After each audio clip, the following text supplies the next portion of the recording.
El Señor me les bendiga en gran manera. Vamos a la enseñanza del día de hoy y vamos a 1 Samuel capítulo 8, verso 1 en adelante dice: Aconteció que habiendo Samuel envejecido, puso a sus hijos por jueces sobre Israel. Y el nombre de su hijo primogénito fue Joel. Y el nombre del segundo Abías, y eran jueces en Berseba. Pero no anduvieron los hijos de Samuel por los caminos de su padre. Antes se volvieron tras la avaricia, dejando sin sobornar y pervirtiendo el derecho. Entonces todos los ancianos de Israel se juntaron y vinieron a Ramá para ver a Samuel. Y le dijeron: he aquí tú has envejecido y tus hijos no andan en tus caminos. Por tanto, constitúyenos ahora un rey que nos juzgue como tiene todas las naciones. Amén. Hasta ese momento podemos analizar de que el pueblo de Israel era guiado por el Señor. Pero llegó un tiempo en que Israel, viendo que todas las naciones que rodeaban eran gobernadas por reyes, ellos pusieron como disculpa el pecado de los hijos de este profeta y juez llamado Samuel. Y en vez de decirle a Samuel que exhortara a sus hijos, lo que dijeron era: queremos un rey como todas las naciones. ¿Qué hizo entonces Samuel? Fue al Señor en oración, en intimidad, y le dijo que el pueblo de Israel quería un rey, pero no que fuera Dios, sino un ser humano. Y Dios le dijo a Samuel, en el verso 7 de 1 Samuel capítulo 8: oye la voz del pueblo en todo lo que te digan, porque no te han desechado a ti, sino a mí me han desechado, para que no reine sobre ellos. Y así dirás al rey que reinará sobre vosotros: tomará vuestros hijos y los pondrás en sus carros y su gente a caballo, para que corran delante de él. Y nombrará para sí jefes de miles, de 50, y asimismo para que aren los campos, y que hagan sus armas de guerra y los pertrechos del corazón, de sus carros. Tomará también vuestras hijas para que sean perfumadoras, cocineras y amasadoras.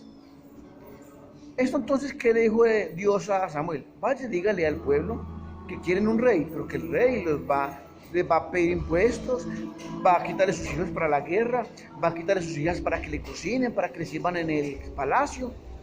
Y Samuel vino y le dijo esto al pueblo de Israel.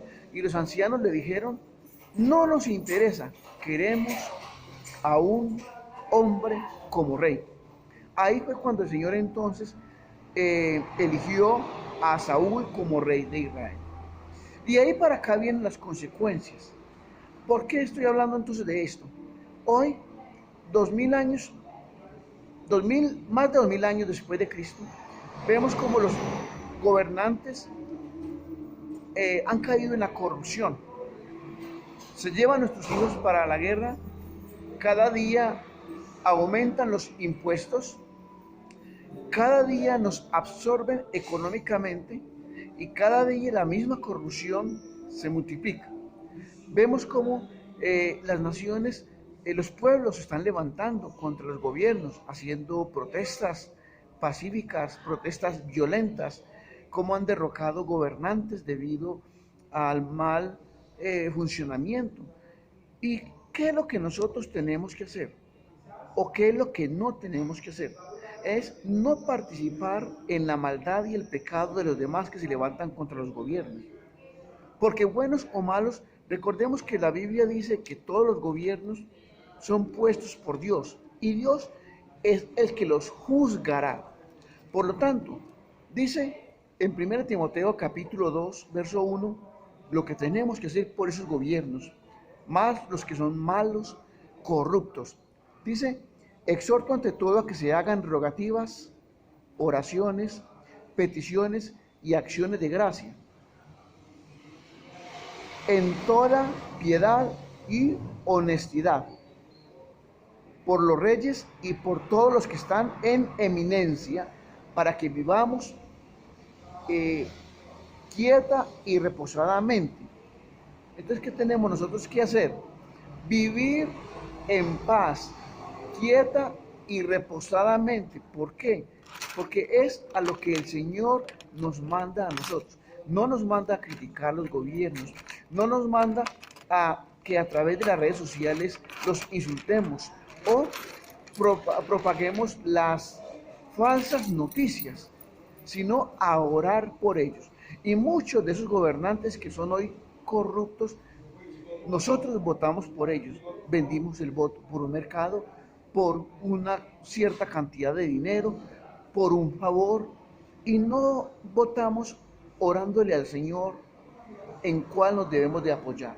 Luego llegan las consecuencias.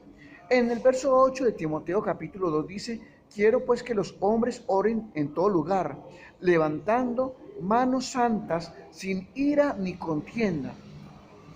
Nosotros no debemos de levantarnos contra los gobiernos con ira, con rabia, con violencia, con calumnias, sino orar en el Señor y que nos dé la sabiduría para estar preparados.